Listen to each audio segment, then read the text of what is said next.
حضرت عمر بن عبدالعزیز نے فلاح عامہ کے کام کرائے، بڑے بڑے سرائے بنائے، لوگوں کے ٹھہرانے کا بندوبست کیا، وظائف دیے غریبوں کو، مساجد بنائی، مدارس بنائے۔ آپ کو مجدد کہا جاتا ہے، نئے سرے سے تجدید کی، علماء سے پیار کیا، صدقات و خیرات کا ایک ایسا ماحول دنیا کے اندر بنایا کہ لوگ کہتے ہیں کہ ہم زکوٰۃ دینے کے لیے بندہ تلاش کرتے تھے، پر جناب عمر بن عبدالعزیز کے زمانے میں کوئی زکوٰۃ لینے والا میسر نہیں آتا تھا۔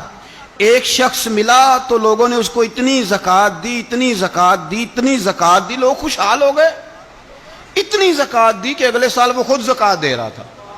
حضرت عمر بن عبدالعزیز نے ایسا ماحول بنا کے لوگوں کو دیا، اس طرح کی نوعیت آپ نے لوگوں کو دی کہ خوشحالی نظر آنے لگی، ذمیوں کے، غیر مسلموں کے حقوق کا بھی تحفظ فرمایا۔ 39 سال عمر پائی، صرف نمازیں بھی پڑھ گئے، صدقے بھی دے گئے، عبادتیں بھی کر گئے، 2.5 سال حکومت بھی کر گئے، اللہ رسول کو راضی بھی کر گئے۔ عمر پائی 39، پورے 40 نہیں، 39 سال عمر پائی، اتنا کچھ کر گئے۔ ہم تو بھی انتظار میں رہتے، ہم تو بھی انتظار میں اٹھ فریدا ستیا تے داڑھی آ گیا ہی پور، اٹھ فریدا، یہ ستیا کا مطلب بابا جی نے غفلت بیان کیا ہے، اس کا مطلب یہ نہیں کہ سچی مچی سویا ہوا تھا، کہتے تو غافل ہے، اٹھ فریدا ستیا داڑھی آ گیا ہی پور، اور اگا نیڑے آ گیا ہی، پیچھا رہ گیا ہی دور۔ 40 سال کی عمر میں آپ کو زہر دے دیا گیا، کچھ لوگوں کو برداشت نہیں نہ ہوا۔ ایک شخص آیا رکا لے کے، اس نے کہا حضور پچھلا خلیفہ میرے نام 20,000 دینار لکھ گیا ہے، پر وہ فوت ہو گیا ہے، تو آپ یہ رکا ہے، مجھے 20,000 دینار دے دیں۔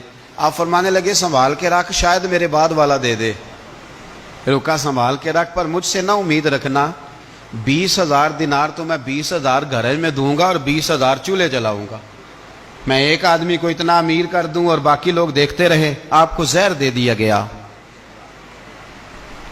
بیمار رہے، بچوں کو بلایا، فرمایا بیٹا میں جہنم سے ڈر گیا تھا، تمہارے لیے مال نہیں جمع کر سکا، بزدل نکلا، شدید علیل ہو گئے۔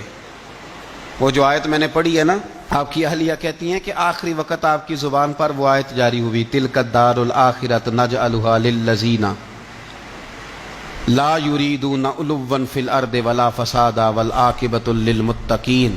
فرمایا یہ آخرت کا گھر ہے، ان لوگوں کو ملے گا جو نہ زمین میں تکبر کرتے ہیں نہ فساد چاہتے ہیں۔ یہ آیت پڑھی اور روح پرواز کر گئی۔ مرنے سے پہلے، وصال سے پہلے 10 دینار یا 20 دینار دے کے اپنے بیٹے کو بھیجا، فرمایا گاؤں میں جاؤ اور میرے لیے زمین خریدو قبر کے لیے، اور اگر گاؤں والے خوشی سے دے دیں تو خریدنا، اور اگر انہیں دقت ہو تو انہیں تنگ نہ کرنا۔ 10 دینار کی زمین خریدنے کے لیے جب بیٹا جانے لگا تو اس نے کہا حضور کچھ لوگوں کی خواہش ہے کہ آپ کا جسد خاکی مدینے لے جایا جائے اور نبی پاک علیہ السلام کے پہلو میں آپ کو دفن کیا جائے۔ آپ فرمانے لگے پتر میں اس قابل نہیں ہوں کہ حضور کے ساتھ دفن کیا جائے، نہ میں اس قابل نہیں ہوں، اس طرح کرنا میرے پاس حضور کے کچھ ناخن اور بال ہیں، جب میرا انتقال ہو جائے تو میری قبر میں رکھ دینا۔ اور پھر حضرت عمر بن عبدالعزیز نے فرمایا مجھے نہ سستا کفن دینا 2 دینار کا، اس سے زیادہ کفن نہ دینا، 2 دینار کا کفن۔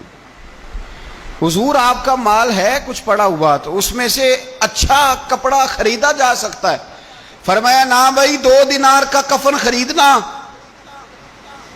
حضور کیوں؟